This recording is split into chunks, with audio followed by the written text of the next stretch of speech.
Assalamualaikum warahmatullahi wabarakatuh.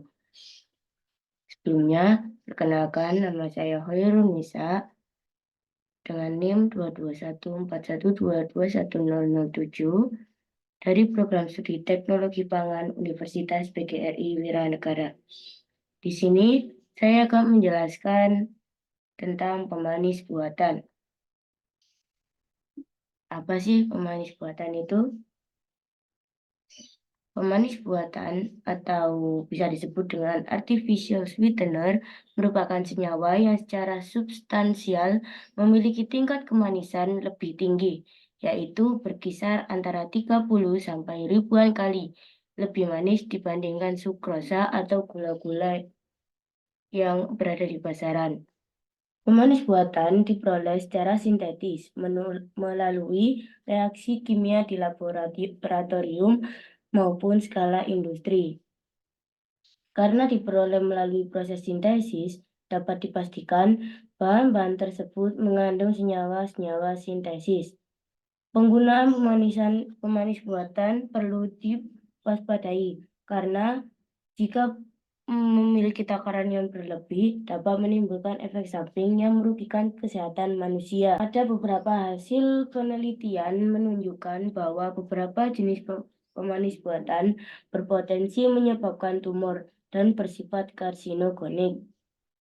Oleh karena itu, Organisasi Kesehatan Dunia atau WHO, World Health Organization, telah menetapkan beberapa batas yang disebut Acceptable Daily Intake atau disingkat ADI. ADI ini merupakan kebutuhan per orang untuk per hari dari berat badan seseorang, yaitu jumlah yang dapat dikonsumsi tanpa menimbulkan resiko.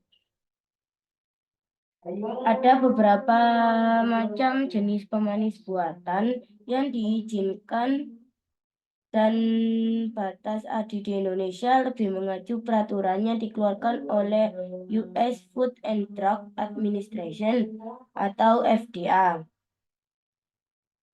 Banyak aspek yang dijadikan pertimbangan dalam menentukan jenis pemanis buatan yang diizinkan untuk digunakan dalam produk makanan, antara lain nilai kalori, tingkat kemanisan, sifat toksik, dan pengaruhnya terhadap metabolisme atau organ tubuh manusia.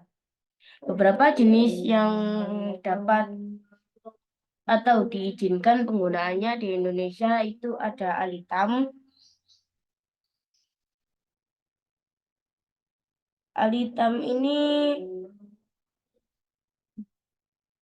adalah senyawa yang disintesis dari asam amino L-asam aspartat, D-alanin, dan senyawa amida yang disintesis. Yang kedua ada asisulfamka. Asisulfamka ini senyawa yang tidak berbau, berbentuk tepung kristal berwarna putih, mudah larut dalam air, dan berasa manis. Yang ketiga ada aspartam. Aspartam itu merupakan senyawa yang tidak berbau, berbentuk tepung kristal, berwarna putih, sedikit larut dalam air, dan berasa manis. Yang keempat ada neotam. Neotam itu senyawa ester yang merupakan bentuknya itu tepung kristal yang berwarna putih. Gunanya untuk penegas cita rasa yang unik dan memiliki tingkat kelarutan dalam air, sama dengan aspartam. Kalau neotam itu ya. Kalau yang kelima ada sakarin. Sakarin itu pemanis buatan yang biasanya dalam bentuk garam berupa kalsium, kalium, dan natrium sakarin. Bentuk dari sakarin itu ada kristal putih, tidak berbau, atau dia itu berbau cuman lemah dan mudah larut dalam air. Yang keenam ada siklamat.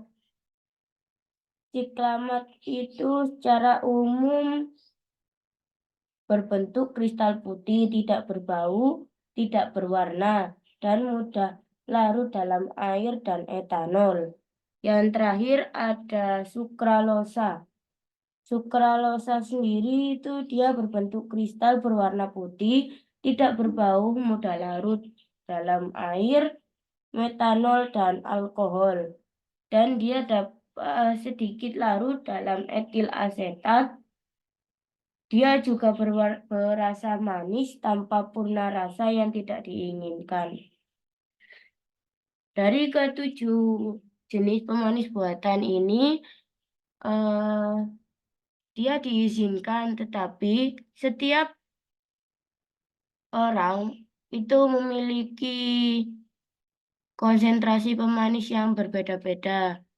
Seperti yang saya sebutkan tadi di dalam acceptable daily intake.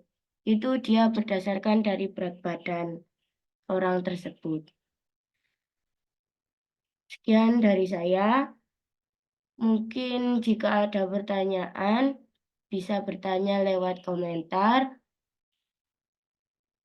Sekian. Mohon maaf jika ada salah kata. Saya akhiri. Wassalamualaikum warahmatullahi wabarakatuh.